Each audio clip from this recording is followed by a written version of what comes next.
those facilities. Madam Secretary? Yes, I'm being as clear as I can, sir. Respectfully, I'm trying to answer your question. Yes or no, are we still putting children in cages? To my knowledge, CBP never purposely put a child in a cage if you mean a cage like this. Purposely or whatever, are we putting children in cages as of today? Children are processed at the border facility stations that you've been at. Some of the And I've areas, seen the cages. I just want you to admit that the cages exist. Sir, they're not cages. What are they? Areas of the border facility that are carved out for the safety and protection of those who remain there while they're being processed. So what did you do? I understand it's complicated. We have a big bureaucratic system. When you saw those pictures of babies in cages, what did you do? What did you do to just scream bloody murder up the chain to the president, to say, I cannot represent an agency that is forcing its border patrol to do this? What did you do? So I went to the border. I spoke to the men and women there. I looked at the facilities myself. I talked to HHS to understand and visited their facilities as well to understand the care that they provide to the children once they're in their custody. And then I spent a tremendous amount of time working with the Northern Triangle in Mexico to stop the phenomena closer to the source, to help stabilize those areas so that the children and families are not traveling here. When you officially began family separation in spring 2018, were you aware of research showing it causes trauma that can do both immediate and long-term damage to children's health? The information that I was aware of at the time was that the trauma is part of the journey to come up to the border illegally. Were you aware that the traumatic effects don't go away even if a child is reunited with their family? I understand that they are. No. The American Psychological Association reports that family separation is on par with beating and torture in terms of its relationship to mental health. Were you aware of that research prior to instituting the policy of family separation? There is no policy of family separation.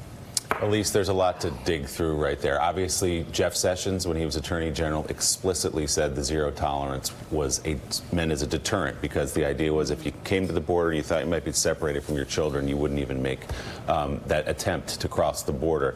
Secretary Nielsen has a problem, though, when she says there were not cages. Reporters saw the cages. Our reporters saw the cages. Members of Congress saw the cages. I think we have other photographs, too. Chain link fence with a roof on it.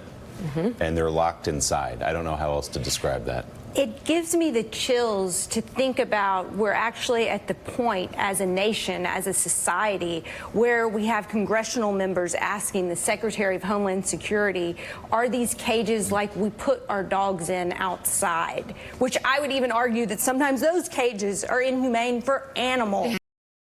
And we're arguing over our children being subject to these conditions. And then you hear Secretary Nielsen, Representative Underwood questioning her about the long-term psychological impact of this policy and the trauma it causes on children. And I wonder what kind of human wreckage we are going to have to deal with in the years and decades to come because of this administration's cruel and inhumane policy. My God. Well, and how remarkable that you had the Secretary of Homeland Security not call a cage. She could not call a cage a cage. A cage is still a cage, and give credit to those freshman lawmakers that were questioning her. They did everything right that Republicans, when they were questioning Michael Cohen, did wrong. It was very impressive, wasn't it?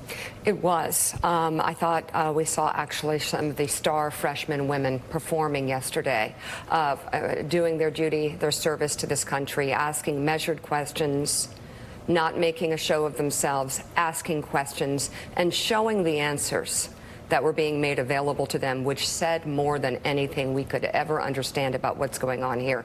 Let's bring in national political reporter for NBC News, Carol Lee. Carol, you were covering John Kelly, who's speaking down south, I believe at Duke.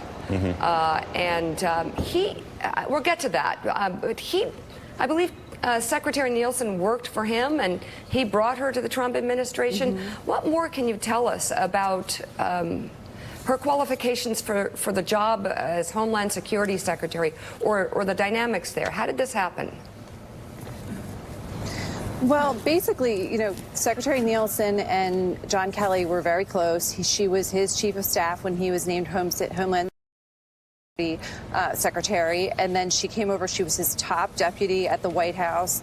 And, you know, frankly, her relationship with President Trump was fraught from the start because, if you recall, the president felt like John Kelly had manipulated the process to choose his successor so that Kirstjen Nielsen would wind up being the nominee. He was very irritated by the fact that he learned later that she had worked for the George W. Bush administration. And so he just spent sort of her first year in that role berating her. She's wanted to quit at various times. And yet, ironically, with the departure of John Kelly at the end of last year, that relationship with the president seems to have stabilized. And that's in no small part because of what you saw in her testimony yesterday, where she's just gone all in on President Trump's immigration policy. You know, Donald Trump, Carol, obviously tries to blame everybody else for his problems. He's waking up this morning to the number of losing streaks that he currently is juggling. One of them, and the one that I think his base would worry about the most, is the fact that Barack Obama did better than Donald Trump for 8 years in stopping border crossings compared to what's going on right now. We have a 12-year spike that's higher than at any time during Barack Obama's administration. Any chance that he's going to turn his fire on Kirstjen Nielsen and start blaming her for that? Have you heard any rumblings of that? Yeah, it's a great question, Joe, because what we've seen in the past is any time the president's boxed into a corner and feels like his policies aren't getting, implemented in the way that he thinks they should be, he's not getting credit for things that he's doing, he lashes out and he finds someone to blame. And the thing about Kirstjen Nielsen is that she's a pretty easy target for him because, as you know, anyone who is, whatever their standing is with the president, that can change at any time. And there's this history that where he's very frustrated with her and has wanted to get rid of her at various times. And so you could completely envision a situation where if this continues to be the case in terms of him not seeing these numbers at the border and him not feeling like his policy is having an effect and he's not getting the credit that he feels like he might deserve, he could absolutely take it out on her. All right, Carol, we'll get to your reporting on John Kelly in just a bit. We've got a lot to get to. Kirstjen Nielsen, I remember her press conference when she defended this policy as a deterrent. And now with her testimony yesterday, I don't know any other way to say it, she's become the face of the Trump administration's abuse of children at the border. Secretary Nielsen is presiding over a humanitarian crisis caused by the White House that now requires skill, urgency, and humanity to resolve. And instead, once again, at Wednesday's hearings, she acted like a hapless, hostile, helpless robot. Reports and the fact that she still runs the department suggest President Trump thinks she's doing a heck of a job. There are a lot of failed cabinet secretaries in the Trump administration, but Secretary Nielsen's incompetence is having a direct impact on the most vulnerable, children. When she says they don't use cages, look at these pictures. She's defying the obvious in the most Trump-like way. Do you see those cages? They have roofs on them. The people are locked in there, children too. The situation is shameful. And it just seems like she lacks the ability to care about the border crisis in a real way, the border crisis caused by this White House. And I'm just praying public pressure will force her to change course, maybe have her do her best and save these children from further heartbreak and suffering, because that is what is happening. And that's not who we are. You're watching Morning Joe. We'll be right back.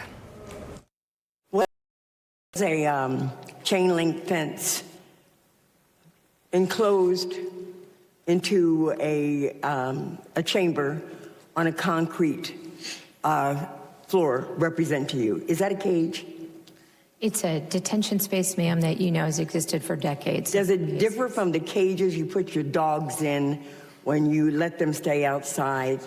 Is it different? Yes. In what sense? It's larger. It has facilities. It provides room to sit, to stand.